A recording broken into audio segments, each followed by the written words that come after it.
మన సౌర కుటుంబం ఒక స్టిమ్యులేషన్ అని, దీన్ని సౌర కుటుంబం చివర దాగి ఉన్న ప్లానెట్ నైట్ అనే ఒక కనిపించని గ్రహం నుంచి కంట్రోల్ చేస్తున్నారని ఒక సిద్ధాంతం ఉంది. అక్కడ ఒక అత్యంత తెలివైన ఏలియన్ల స్థావరం ఉందని, అక్కడి నుంచి వాళ్ళు అప్పుడప్పుడు అంతరిక్ష వాహకాలను పంపుతారని చెబుతున్నారు. వీటినే మనం ఔమువామువా, బోరిసోవ్, ఇంకా 3i అట్లాస్ వంటి పేర్లతో పిలుస్తున్నాం. ఈ సిద్ధాంతం ఈ మధ్య ఇంటర్నెట్లో చాలా చర్చనీయాంశమైంది. ఇలా ఎందుకు జరగకూడదు? ఇన్నాళ్ళు మనం ఒక్కసారి కూడా వేరే నక్షత్రం నుంచి వచ్చిన వస్తువులను చూడలేదు.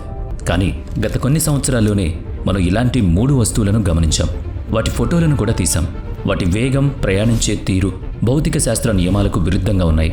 మన సౌర కుటుంబం బయట ఏదో శక్తి ఉందని, అది మనల్ని గమనిస్తోందని లేదా మనల్ని నియంత్రించాలని చూస్తోందని ఇది నిరూపిస్తోంది.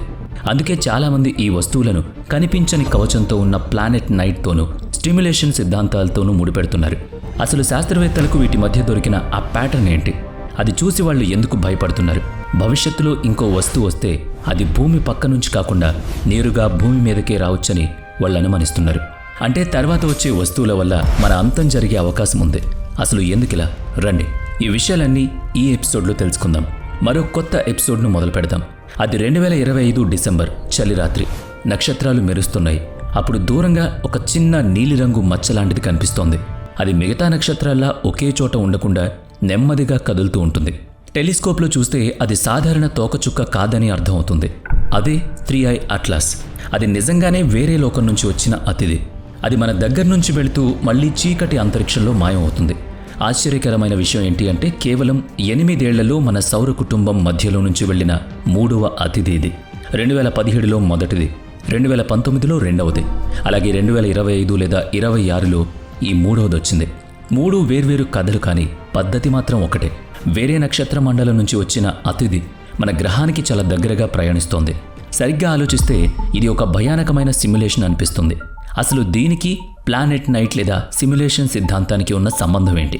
దీనికోసం మనం కాలంలో వెనక్కి వెళదాం. 2017లో హవాయిలోని ఫాన్స్టాల్స్ టెలిస్కోప్ దగ్గర ఒక ఖగోళ శాస్త్రవేత్త రాత్రిపూట కదిలే వస్తువుల కోసం వెతుకుతున్నాడు. సాధారణంగా ఈ టెలిస్కోప్ గ్రహశకలాలు, తోకచుక్కలు, అంతరిక్ష వ్యర్థాలను గమనిస్తూ ఉంటుంది. ఆకాశంలో చిన్న చిన్న మెరిసే చుక్కలు రోజురోజుకి కొంచెంగా కదులుతూ ఉంటాయి. ఆ రాత్రి టెలిస్కోప్ కూడా అలాంటి ఒక చిన్న చుక్కను గుర్తించింది. మొదట్లో అది కూడా ఒక కొత్త గ్రహశకలం అని అందరూ అనుకున్నారు. కానీ 2 లేదా 3 రోజుల పాటు దాని స్థానాన్ని పరిశీలించినప్పుడు దాని ప్రయాణ మార్గం సాధారణ గ్రహశకలంలా లేదని తెలిసింది. దాని కక్ష గుండ్రంగా కాకుండా హైపర్బోలా ఆకారంలో ఉంది. దాని ఎక్స్ట్రిసిటీ 1 కంటే చాలా ఎక్కువగా ఉంది. అంటే సులువుగా చెప్పాలంటే ఈ వస్తువు సౌర కుటుంబంలో రహస్యంగా ప్రవేశించి భూమి పక్క నుంచి వెళుతూ బయటికి పోతోంది. సరిగ్గా అదే సమయంలో దీనికి 11 ఔమువామువా అనే పేరు పెట్టారు. హవాయి భాషలో ఔమువామువా అంటే దూరం నుంచి వచ్చిన మొదటి సందేశహరుడు అని అర్థం. చరిత్రలో మొదటిసారిగా వేరే నక్షత్రం నుంచి వచ్చిన వస్తువులను గుర్తించామని ప్రపంచవ్యాప్తంగా తెలిసినప్పుడు ఉత్సాహంతో పాటు ఒక రకమైన ఆందోళన ప్రపంచవ్యాప్తంగా మొదలైంది. ఎందుకంటే ఖగోళ శాస్త్రవేత్తలు దీని వెలుతురును గమనించినప్పుడు మన సౌర కుటుంబంలోని ఏ గ్రహశకలానికి లేదా తోకచుక్కలకు లేని వింత లక్షణం దీనికి ఉందని అర్థమైంది. సాధారణంగా రాయి లాంటి వస్తువు తిరుగుతున్నప్పుడు దాని వెలుతురు కొంచెం అటు ఇటు అవుతూ ఉంటుంది. ఎందుకంటే అది ఒక్కోసారి పక్క నుంచి, ఒక్కోసారి అంచు నుంచి కనిపిస్తుంది. కానీ ఔమువామువా వెలుతురు మాత్రం చాలా విపరీతంగా మారుతూ ఉంది. కొన్ని గంటల్లోనే దాని ప్రకాశం రెట్టింపయింది. దీన్ని బట్టి దాని ఆకారం చాలా పొడవుగా, సన్నగా లేదా బల్లపరుపుగా వింతగా ఉందని అంచనా వేశారు. కొన్ని నమూనాల ప్రకారం ఇది సుమారుగా 400 మీటర్ల పొడవు, కేవలం 40 మీటర్ల వెడల్పు ఉంది. అంటే 10:1 నిష్పత్తిలో ఉంది. మనకు తెలిసిన ఏ సహజ వస్తువుకు ఇలాంటి ఆకారం లేదు. ఇది దాదాపుగా ఒక స్పేస్ షిప్ లాగా ఉంది. ఇక్కడ మరో మలుపు ఉంది. ఏదైనా మంచుతో నిండిన తోకచుక్క సూర్యుడి దగ్గరకు వచ్చినప్పుడు వేడి వల్ల దాని ఉపరితలం నుంచి గ్యాస్, దుమ్ము బయటకొస్తాయి. దానివల్ల ఒక తోక లాంటిది ఏర్పడుతుంది. కానీ ఔమువామువా విషయంలో శాస్త్రవేత్తలు గమనించింది ఏంటంటే దీనికి ఎలాంటి తోక ఏర్పడలేదు. పైగా గురుత్వాకర్షణ శక్తి లెక్కల ప్రకారం ఇది వెళ్లాల్సిన దారిలో వెళ్లలేదు. భౌతిక శాస్త్ర నియమాలకు భిన్నంగా ఏదో ఇంజిన్ సాయంతో నడుస్తున్నట్టుగా ఇది ప్రవర్తించింది. ఈ వింత లక్షణాల వల్ల దీనికి సంబంధించిన సమాచారాన్ని చూసి ప్రపంచవ్యాప్తంగా చాలామంది శాస్త్రవేత్తలు ఇది ఏలియన్ స్పేస్షిప్ అయి ఉండొచ్చని బహిరంగంగానే చెప్పడం మొదలుపెట్టారు. కానీ ఈ ఆలోచన తర్వాత ఎవరికీ సమాధానం దొరకని ఎన్నో ప్రశ్నలను లేవనెత్తింది. ఒకవేళ ఇది ఏలియన్ స్పేస్షిప్ అయితే అది మన సౌర కుటుంబంలోకి ఎందుకు వచ్చింది? దీన్ని పంపిన ఏలియన్లకు భూమి మీద మనుషులు ఉన్నారని తెలుసా? మనం ఈ అంతరిక్ష నౌకలను చూసి భయపడలా. కానీ ఈ ప్రశ్నలకు సమాధానాలు దొరకముందే ఔమువామువా మన సౌర కుటుంబం నుంచి దాదాపుగా బయటికి వెళ్ళిపోయింది. అంటే అది ఏ పని మీద వచ్చిందో బహుశా ఆ పని పూర్తి చేసి ఉంటుంది. ఆ తర్వాత శాస్త్రవేత్తలు ఇది చాలా అరుదుగా జరిగే సంఘటన అని సరిపెట్టుకున్నారు. కానీ కేవలం 2 ఏళ్ల తర్వాత విశ్వం మరో మిస్టరీని మన సౌర కుటుంబంలోకి పంపించింది. 2019 ఆగస్టులో క్రిమియాకు చెందిన గెనెడో బోరిసోవ్ అనే ఔత్సాహిక ఖగోళ శాస్త్రవేత్త తను సొంతంగా తయారు చేసుకున్న టెలిస్కోప్తో ఒక కొత్త తోకచుక్కను గుర్తించాడు. మొదట్లో చూడ్డానికి ఇది మామూలు మచ్చలాగే ఉంది. చిన్న తల, కొంచెం మసకగా ఉన్న తోక కనిపించాయి. కానీ దాని కక్షను లెక్కించినప్పుడు ఆశ్చర్యపోయారు. దీని ప్రయాణ మార్గం కూడా హైపర్బోలా ఆకారంలో ఉంది. దీని ఎక్స్ట్రిసిటీ 1 కంటే చాలా ఎక్కువ. వేగం కూడా సాధారణ తోకచుక్కల కంటే భిన్నం. అదే 21 బోరిసోవ్. మనుషులు చూసిన 2వ ఇంటర్స్టెల్లార్ వస్తువు ఇది. ఆశ్చర్యకరంగా ఇది ఔమువామువా కంటే చాలా భయంకరమైన, రహస్యమైన అతిథిగా మారింది. నేను మీకు చెప్పిన ఔమువామువా తోక లేకుండా ఉంది. కానీ బోరిసోవ్ దానికి పూర్తిగా వ్యతిరేకం. హబుల్ లాంటి స్పేస్ టెలిస్కోప్తో జూమ్ చేసి చూసినప్పుడు దీనికి ప్రకాశవంతమైన తల, పొడవైన దుమ్ముతో కూడిన తోక బయటకు రావడం స్పష్టంగా కనిపించాయి. అప్పుడు అందరికీ కొంచెం ఊరట కలిగింది. అంటే బయట నుంచి వచ్చిన అన్ని వస్తువులు ఏలియన్లవి కావన్నమాట. కొన్ని మన దగ్గర ఉండే తోకచుక్కల్లాగే ఉంటాయని అనుకున్నారు. కానీ ఇందులోనూ ఏదో తేడా ఉంది. సరిగ్గా ఆ సమయంలోనే కొంతమంది ఈ వస్తువులను ప్లానెట్ 9తోనూ సిమ్యులేషన్ సిద్ధాంతాలతోనూ ముడిపెట్టడం మొదలుపెట్టారు. అంచనా ప్రకారం 21 బోరిసోవ్ కేంద్రం సుమారుగా 100 మీటర్ల నుంచి 1/2 కిలోమీటర్ వరకు ఉంటుందని అంచనా వేశారు. ఇది ఒక చిన్న, మురికిగా ఉన్న మంచు రాయిగోళం లాంటిది. కానీ శాస్త్రవేత్తలు బోరిసోవ్ వలయం రసాయనాలను అల్మా, విఎల్టీ, హబుల్ వంటి పెద్ద పరికరాలతో జాగ్రత్తగా పరిశీలించినప్పుడు మళ్లీ భయపెట్టే విషయం ఒకటి తేలింది. బోరిసోవ్ తోకచుక్కలో కార్బన్ మోనాక్సైడ్ అంటే CO గ్యాస్ స్థాయి చాలా ఎక్కువగా ఉంది. కొన్ని లెక్కల ప్రకారం నీటితో పోలిస్తే ఇది 0.35 నుంచి 1% ఎక్కువగా ఉంది. ఇలాంటి లక్షణాలే మన సౌర కుటుంబం చివరన ఉండే మబ్బులు కూడా కనిపిస్తాయి. ముఖ్యంగా అక్కడ గురుత్వాకర్షణ శక్తి వివరించలేనంత ఎక్కువగా ఉంది. ఖచ్చితంగా చెప్పాలంటే భూమి కంటే 10 రెట్లు ఎక్కువ. అయినా సరే అక్కడ మనకు ఏమీ కనిపించదు. పాతకాలంలో అక్కడ ప్లానెట్ 9 ఉందని అనుకునేవాళ్ళు. కానీ ఇప్పుడు అధునాతన టెలిస్కోప్లతో చూసినా అక్కడ ఏం కనిపించడం లేదు. దీన్ని బట్టి ఏమర్థమవుతుందంటే 2i బోరిసోవ్లో దొరికిన రసాయనాలు ఇది సౌర కుటుంబంలోని ఆ ప్రాంతంలో చాలా కాలం ఉందని చెబుతున్నాయి. మనం ఎక్కడైతే ప్లానెట్ 9 ఉందని అనుమానిస్తున్నామో అక్కడే ఉన్నాం. అందుకే ఈ ప్యాటర్న్ల కారణంగా బయట నుంచి వచ్చే ఈ వస్తువులన్నీ నిజంగా ఏలియన్ల నౌకలు అయి ఉండొచ్చని కొన్ని సిద్ధాంతాలు చెబుతున్నాయి. బహుశా అక్కడ వాళ్లకు ఒక ఏలియన్ స్థావరం ఉండుండొచ్చు. అక్కడ ఆగి తర్వాత సౌర కుటుంబం నుంచి బయటకు వెళ్ళిపోతుండొచ్చు. అసలు ఇక్కడ సిమ్యులేషన్ సిద్ధాంతం ఎలా సరిపోతుంది? దీనికోసం మనం చివరిగా వచ్చిన 3i అట్లాస్ గురించి తెలుసుకోవాలి. 2025లో నాసా అట్లాస్ సర్వే ఆకాశాన్ని పరిశీలిస్తోంది. ఇది రాత్రంతా ఆకాశంలో ఫోటోలు తీసి కదిలే చుక్కల్ని వెతికే ఒక ఆటోమోటివ్ సిస్టమ్. హఠాత్తుగా 2025 జూలై 1న చిలీలోని అట్లాస్ కేంద్రం ఒక చిన్న కదిలే చుక్కను గుర్తించింది. అది సూర్యుడి నుంచి సుమారుగా 4.5 ఆస్ట్రోనామికల్ యూనిట్ల దూరంలో, అంటే గురుగ్రహం దగ్గరలో ఉంది. కొన్ని రోజుల డేటాను గమనించిన తర్వాత ఇది కూడా చాలా తీవ్రమైన హైపర్బోలా మార్గంలో వెళుతోందని శాస్త్రవేత్తలు గుర్తించారు. దీని కక్షను లెక్కించినప్పుడు ఇది కూడా సూర్యుడి గురుత్వాకర్షణ శక్తికి లొంగి లేదని తెలిసిపోయింది. IAU దీనికి 3i అట్లాస్ C25 అని పేరు పెట్టింది. ఇది 3వ ఇంటర్స్టెల్లార్ అతిథి. కానీ 3i అట్లాస్ను మనం చాలా ముందు నుంచే ట్రాక్ చేయడం మొదలుపెట్టాం. దీని వేగం ఔమువాము కంటే ఎక్కువ. సెకనుకు సుమారుగా 58 నుంచి 60 కిలోమీటర్ల వేగంతో వస్తోంది.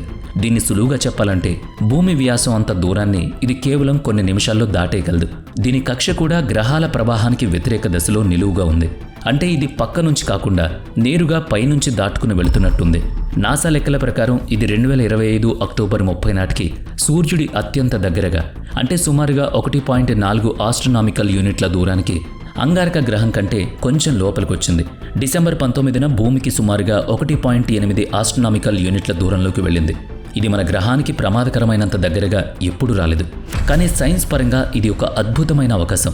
3i అట్లాస్ ఇంకా 4 ఆస్ట్రోనామికల్ యూనిట్ల దూరంలో ఉన్నప్పుడే దాని చుట్టూ ఒక వలయం ఏర్పడిందని టెలిస్కోప్లు గుర్తించాయి. అంటే ఇది కేవలం రాయి కాదు, ఒక చురుకైన తోకచుక్క. కొన్ని వారాల్లోనే దాని రూపం మారడం మొదలైంది. ఒకవైపు వెడల్పుగా మెరుస్తూ మరోవైపు సూర్యుడి వైపు చూపిస్తున్నట్టు ఒక సన్నని ఆకారం కనిపించింది. అదే ఈ తోకచుక్క యాంటీ టెయిల్. సాధారణంగా సూర్యరశ్మి, గాలి వల్ల తోక ఎప్పుడూ సూర్యుడికి వ్యతిరేక దశలో కనిపిస్తుంది. యాంటీటైల్ అనేది నిజానికి కంటికి కనిపించే ఒక భ్రమ మాత్రమే. మన భూమి మీద నుంచి కరెక్ట్గా ఆ తోక చుక్క వెళ్లే దారిలో ఉన్న బరువైన దుమ్ము సూర్యుడి వైపు చూస్తున్నట్టు ఒక నిలువు గీతలా మెరుస్తూ కనిపిస్తుంది. కొన్ని ఫోటోల్లో 3i అట్లాస్ యాంటీ టెయిల్ వేల కిలోమీటర్ల వరకు విస్తరించి ఉన్నట్టు కనిపిస్తుంది. దీంతో పాటు మరో వింత కూడా జరిగింది. 3i అట్లాస్ వలయం ఆశ్చర్యకరంగా నీలం ఆకుపచ్చ రంగుల్లో కనిపిస్తుంది. చాలా తోకచుక్కలు కొంచెం ఆకుపచ్చ లేదా తెలుపు రంగులో ఉంటాయి. కానీ 3i అట్లాస్ రంగు మాత్రం గ్యాస్ ప్రభావం ఎక్కువ ఉన్నట్టు అనిపించింది. కొన్ని అంతరిక్ష నౌకలు, ఎక్స్రే కేంద్రాలు దీని చుట్టూ ఒక కాంతిని గుర్తించాయి. సూర్యుడి నుంచి వచ్చే గాలి, తోకచుక్క గ్యాస్తో ఢీకొట్టడం వల్ల ఇది ఏర్పడింది. కొన్ని ఫోటోల్లో ఈ ఎక్స్రే కాంతి 4 లక్షల కిలోమీటర్ల వరకు విస్తరించింది. వార్తల్లో దీన్ని నీలిరంగు దెయ్యం అని కూడా పిలిచారు. లాజికల్గా ఆలోచించిన వీరి నక్షత్ర మండలం నుంచి వచ్చిన ఒక అపరిమిత తోకచుక్క నీలిరంగు దెయ్యంలా మెరుస్తూ ఊగుతూ సూర్యుడి దగ్గరకు వచ్చినప్పుడు ఊహించిన దానికంటే ఎక్కువ ప్రశాంతంగా మారింది. 3i అట్లాస్ ఒకవైపు సహజమైన వస్తువులా కనిపిస్తున్నా మరోవైపు శాస్త్రవేత్తలు వివరించలేని కొన్ని విషయాలు కూడా ఇందులో దాగున్నాయి. అందులో మొదటిది గురుత్వాకర్షణ శక్తికి సంబంధం లేని దాని వేగం. అంటే సైన్స్ నియమాలకు అందనంత వేగంతో పదునైన మలుపులతో అంతరిక్షంలో ప్రయాణించడం. అసలు దీనికి సిమ్యులేషన్ సిద్ధాంతంతో సంబంధం ఏంటి? ఇన్ని సంవత్సరాల సైన్స్ సమాచారం, లెక్కల ప్రకారం మనకు అర్థమైంది ఏంటి అంటే నెప్ట్యూన్ గ్రహానికి దూరంగా ఉన్న ఒక కనిపించని వస్తువు చిన్న చిన్న గ్రహాలను, తోకచుక్కలను కొంచెం లాగుతోందని. ఖగోళ శాస్త్రవేత్తలు దీన్ని ప్లానెట్ 9 అని కూడా పిలుస్తారు. కానీ సిమ్యులేషన్ సిద్ధాంతాన్ని కలిపి చూస్తే ఒక కొత్త విషయం అర్థమవుతుంది. ఈ ప్లానెట్ 9 అనేది సాధారణ గ్రహం కాదు, ఏలియన్లు నియంత్రించే ఒక కేంద్రం. దీని చుట్టూ ఒక కనిపించని కవచం ఉండి కాంతిని, వేడిని మారుస్తూ ఉంటుంది. అందుకే మనం దీన్ని నేరుగా చూడలేకపోతున్నాం. ఇక్కడి నుంచే మొత్తం సిమ్యులేషన్ కంట్రోల్ అవుతుంది. భౌతిక శాస్త్ర నియమాలు, నక్షత్ర స్థానాలు, చివరకు మన పరిజ్ఞానాలు అన్నీ ఇక్కడి నుంచే అప్డేట్ అవుతూ ఉంటాయి. అప్పుడప్పుడు ఈ అప్డేట్ను భౌతికంగా చేయాల్సి ఉంటుంది. అప్పుడే అంతరిక్షం నుంచి చిన్న చిన్న కొరియర్ వస్తువులను పంపుతారు. మొదట 1i అము వచ్చింది. సిగార్ లాంటి ఆకారంలో ఉన్న ఈ వస్తువు అటు తోకచుక్క కాదు, ఇటు గ్రహ శకలం కూడా కాదు. రెండవది 2i బోరిసోవ్. ఇది పుస్తకాల్లో ఉండే పర్ఫెక్ట్ తోకచుక్కలా ఉంది. మూడవది 3i అట్లాస్. ఈ వస్తువులు సౌర కుటుంబంలోకి రాగానే మొదట ఊట్ క్లౌడ్లోని ఆ రహస్య ప్రాంతానికి వెళుతున్నాయి, తర్వాత బయటికి వెళ్ళిపోతున్నాయి. అంతెందుకు, ఈ వస్తువులు కనిపించినప్పటి నుంచి ప్రపంచంలో ఎక్కడో ఒక చోట విపత్తులు కూడా జరుగుతున్నాయి. ఈ అతిథులు వచ్చినప్పుడల్లా ప్లానెట్ 9 సిమ్యులేషన్లో ఏదో మార్పు జరుగుతున్నాయని, దాని ప్రభావం మన భూమి మీద, సౌర కుటుంబం మీద పడుతుందని ఇది ఒక సంకేతం. ఈ మాటలో నిజం ఉన్నట్టు ఎందుకు అనిపిస్తుంది అంటే మనం ఎన్ని లక్షల ప్రయత్నాలు చేసినా ఇప్పటికీ ప్లానెట్ 9ను కనుగొనలేకపోతున్నాం. మన కళ్ళ ముందే ఉన్నా సరే మనకు కనిపించని ఏకైక భాగం ఇదేనేమో. ఇప్పుడు మన మొదటి ప్రశ్న దగ్గరికి వద్దాం. తర్వాత వచ్చే ఇంటర్స్టెల్లార్ వస్తువు మన భూమిని నాశనం చేయగలదని శాస్త్రవేత్తలు ఎందుకు అనుకుంటున్నారు? ఈ వస్తువులను ఏలియన్ నౌకలు లేదా సిమ్యులేషన్లో భాగంగా కాకుండా ఒక సాధారణ అంతరిక్ష వస్తువులా చూసినప్పుడు ఈ పరిస్థితి అర్థమవుతుంది. ఎందుకంటే అదే నిజమైతే ఆ వస్తువుల ముందు మనం ఎంత బలహీనంగా ఉన్నామో మీరు గమనించే ఉంటారు. ఉదాహరణకు అవి మన సౌర కుటుంబంలో మనకు చాలా దగ్గరకు వచ్చాకే అవి వస్తున్న విషయం మనకు తెలుస్తుంది. ఇప్పుడు ఆలోచించండి, ఒకవేళ భవిష్యత్తులో వేరే నక్షత్ర మండలం నుంచి వచ్చే వస్తువు నేరుగా భూమి వైపు వస్తే దాని నుంచి తప్పించుకోవడానికి మన దగ్గర ఏదైనా మార్గం ఉంటుందా? సమాధానం ఖచ్చితంగా లేదని చెప్పాలి. ఎందుకంటే ఇలాంటి పరిస్థితుల్లో ఏ వస్తువైనా భూమిని ఢీకొట్టకుండా ఆపడం అసాధ్యం. అసలు ఏ వస్తువు ఎప్పుడు ఎక్కడి నుంచి సౌర కుటుంబంలోకి వస్తుందో కూడా మనం కనిపెట్టలేకపోతున్నాం. మనం ఎంత గుడ్డిగా ఉన్నామంటే సరిగ్గా ఇదే విషయం శాస్త్రవేత్తలను భయపెడుతోంది. ఇప్పుడు నేను మీ అభిప్రాయం తెలుసుకోవాలనుకుంటున్నాను. మరి అలా ఏదైనా పెద్ద వస్తువు మన భూమిని ఢీకొనడానికి నేరుగా వస్తే మనం ఏం చేయగలం? వీడియో నచ్చితే లైక్ చేయండి, షేర్ చేయండి. ఇప్పటి వరకు మన ఛానల్ని సబ్స్క్రైబ్ చేయనట్లయితే ఇప్పుడే సబ్స్క్రైబ్ చేసుకుని పక్కనే ఉన్న బెల్ ఐకాన్పై క్లిక్ చేయండి. నెక్స్ట్ వీడియోలో మళ్ళీ కలుద్దాం. Thanks for watching.